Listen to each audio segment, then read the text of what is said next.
kung saan masaya, ikabit mo, hindi mo kailangan na sumabay din sa uso kung ano uso ngayon.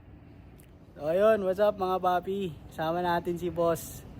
Yan, si Boss Carlo, shoutout. Ayun. Tatanungin natin siya kung ano, magkano na ba yung nagastos niya dyan? At saka kung ano ba yung experience pagka may ganito tayong motor, ano? Ayun, papi. Ayun, kamusta naman? Pakilala ka naman, papi.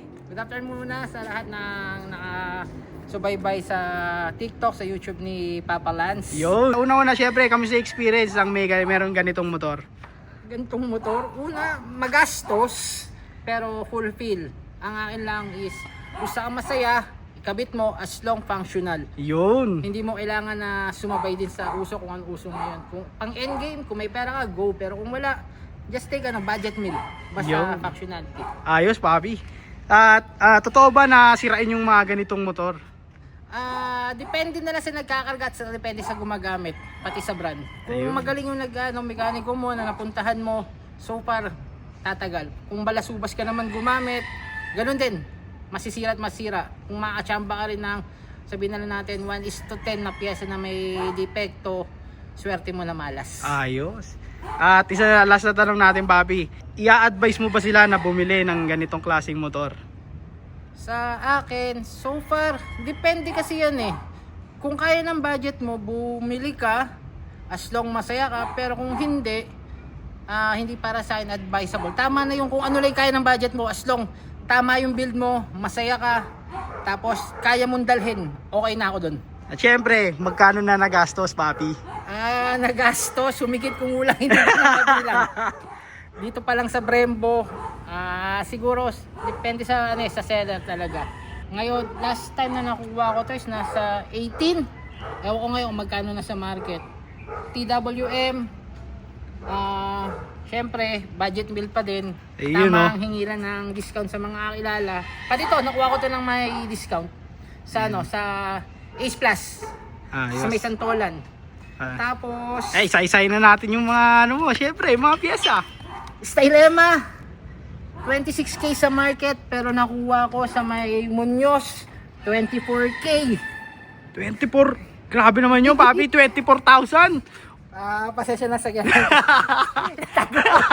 HYB, nasa market alam ko 8 to 9k with QR, pero nakuha ko kay Giorno, nasa 7k plus lang pagkakatanda ko. May presyo talaga. Pati hose. Carbon, 4, small V, patilya, gas lid, side pocket, napagawa ko lang dry carbon, 5,400 pagkakatanda ko kay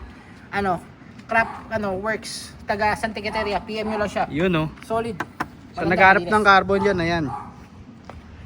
Malosi na handle grip, Ito, madalas ko to nakikita eh, mga lossy na handle grip. 2.5 nakuha ko naman din sa may 100 lang na shop ng ng mga Vespa. Yun. Tamang hanap lang. Bar ends. GTRS Evotech ba? Basta Evolution. Evolution. Alam ko lang meron yan dito. Pero Ayos. galing yan, Shopee. Shopee lang, oh. Shopee Racing, oh. Shopee Yan. to. Kahanapin yan sa mga Tapos, masusulig dyan. OEM stock ng Yamaha XLR. Ewan ko, basta pan dirt bike na motor to. Kaysa gumamit ako ng Daytona, doon na lang ako sa stock OEM. Ayun. Stock switch. Tapos gas fluid tank, Brembo na smoke tank, pero nilagyan ko ng kamuwi. Yun. Ano pa? Radiator Uma. Yan. Tinanggal ko lang yung kabayo, ginaya ko si Sebi Project, pero pinalitan ko ng gas cap tank na itim para magmukha siyang mas viral kasi mahal na yung mas viral. Ang budget. Pipe Atomic Racer.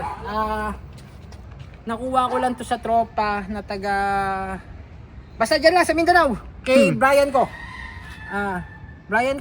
Brian So kay Motolikot. Yun. Nakuha ko lang ng basta Basta. above SRP lang ng konti, hindi legan tama. Ano pa? Shock.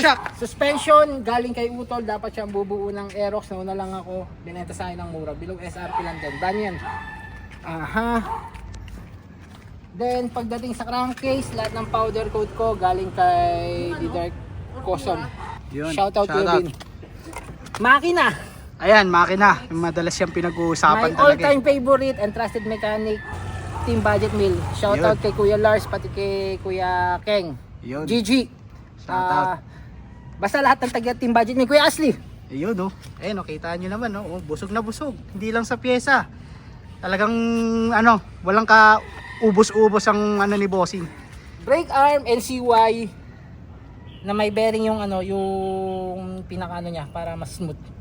Then the rest, titanium black bolt GR5. Ayun, no. Mula Kita nyo. labas hanggang loob. Mula labas yan hanggang lobby. Pakita nga natin, Papi, sa upuan. Pakita nga natin yan. Pagdating sa upuan, Talagang mula labas hanggang loob na itay. Hindi mo na yung makikita eh. Pero siya, talagang nilagay niya pa. hanggang loob. Hanggang Pati loob. to. Oh, Pati yung andi ko na lang, meron na akong bolt para sa ano, sa TPS. Hindi ko lang naikabit. Pero meron na lahat yan, naka-ready na yung titanium bolt ko. gaano kalaki to, Papi, yung torotot mo? 38 lang. 38 mm. Ayun, no? 38 with eraser na TPS. Anong ECU nito, Papi? Mini X lang. Uy, Mini X lang daw. Totoo kaya, pero Mini X lang, Mini X lang. ayun ang sinabi. Mini X lang. Ayun. Ayun, Papi, salamat, Papi. May shoutout ka pa. Shoutout sa tropang Mischief Crew, Team Budget Meal, kay Papa Lance. Ayun, Pati oh. kay Dipol, kay Kuya Ronel. Yun, Mga tropa. Si Boss Mar, alam mo na kung saan ka. Tapos, sino pa ba?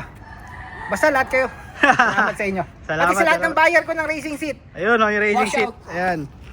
Ganyan din ako, ayun, oh, ayun, oh. Di lang masyadong kita, eh. Ayan. Ayan din gamit ko. Ayan. Pa yan, habol ko na rin pati si Kuya Borkid para sa mga plaka. Ayun, oh. 3D print. Alright, thank you, Papi. Bye-bye.